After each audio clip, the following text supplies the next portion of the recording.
Here is how you fix bunions without surgery by focusing on the three most common causes: your shoes, weak feet, and weak hips.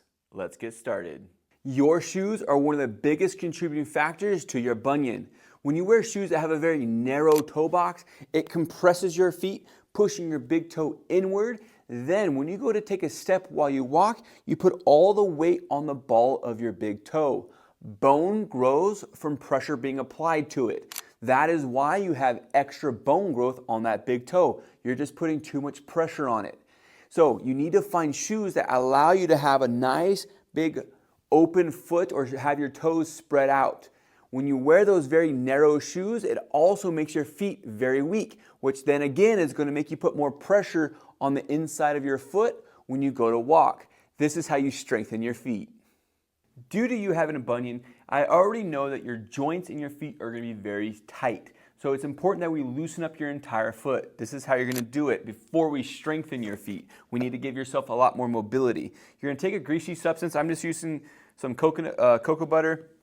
What I'm going to do is apply it right between the two bones, the first bone and second bone, or the first and second metatarsal. And then you're going to take the opposite hand and you're going to take your fingertips and just drive your fingertips in that little groove between those two bones. It's going to be very tender. You're going to spend about a minute here going back and forth to your tolerance.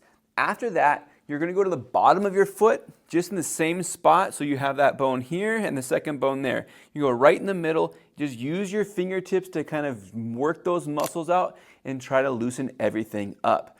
After you do a minute of that, you're going to take your fingers. This is going to be very uncomfortable, but extremely effective. You'll see immediate difference in your bunion. You're going to take your fingers in between your toes. We call this toe yoga.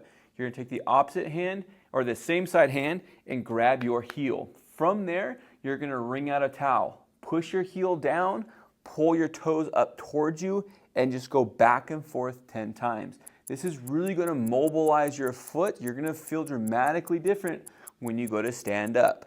After that, you're going to keep those hands there and go back and forth, just flex and extend your toes 10 times. Again, it's going to be really uncomfortable, but just go to your tolerance. This next move, you're not going to really be able to see it on the camera, but what you're going to do is you're going to take your toes and you're going to squeeze your fingers. Hold for a second or two, and then you're going to take your fingers and spread your toes. And you're just going to go back and forth 10 times. Squeeze those fingers, spread those fingers, and just go back and forth. And then you're going to do 3 rounds, wringing out the towel, flexing and extending, squeezing and opening. And do 3 rounds like I just said. When you go to stand up, you're going to see that your bunion is not being pushed in nearly as much and that your toe is out.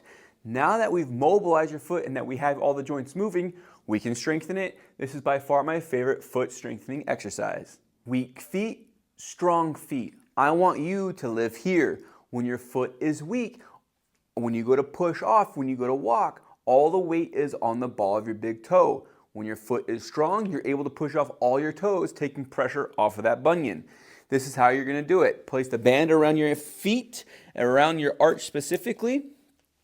That band is trying to collapse your arch. Don't give in to it. Fight. Push out against it, but make sure that your ball of your big toe stays down. From there, you're just going to slightly push your butt back, and you're going to take little steps, shuffle your feet, 10 to the right, 10 to your left. It is crucial that when you go to take a step, that you don't take a big one and that you don't give in to the band. Keep that arch the entire time to strengthen your foot. But it is also important that you strengthen your glute. Reason being, specifically your glute med is responsible for keeping your knee from going in. If your knee goes in, you're going to put all the weight on the ball of your big toe when you go to walk. So yes, you can have a strong foot, but if your glute is weak, all your body weight is still going to go to the inside of your foot, creating irritation to that bunion. This is how you're going to strengthen that glute med muscle. Before you do this next exercise, make sure you hit that subscribe button. It would be greatly appreciated. You're going to lay on your side. The side that has the bunion is going to be on the ground. Bring your knees up towards your chest. You want your hips at 90 and your knees at 90. The elbow that you're on, you're going to bring that underneath your shoulder and slightly out in front of you. From there, you're just gonna roll onto the front outside portion of your knee. It's gonna look like this. Try to keep your back straight. I don't want you rounded. You won't feel it as much. Keep good posture. Hold this position, keeping your knees and feet apart. You can place the opposite hand on your hip and hold for 3 to 5 seconds. When you do this exercise, you should feel an immediate burn in your glute. And I'll show you specifically where you should feel it. Separate those feet and knees, and you should feel the burn on the bottom hip, this hip down here, right here in the center of your glute. If you don't feel that, you're doing the exercise wrong, either rounding or you're way up here like this. So make sure you sit back in your hip and keep your back nice and straight. What you're doing is you're in a squat position just on your side. So you're like this, right? And the side is here. The ground is pushing your knee in, trying to get you to put weight on the inside of your foot, but you're having to push out against it, automatically engaging that glute medius. This is an amazing exercise because you should feel the burn right away. You don't have to do a ton of reps and sets to get that glute med to start burning. Enjoy it, embrace it, get those feet stronger, get those glutes stronger, and you'll have that bunion feeling good in no time. That is the approach I take with my patients that are dealing with bunions. If you have any questions for me, drop a comment down below. I'd love to help you. Until next time, keep moving and enjoy the rest of your day.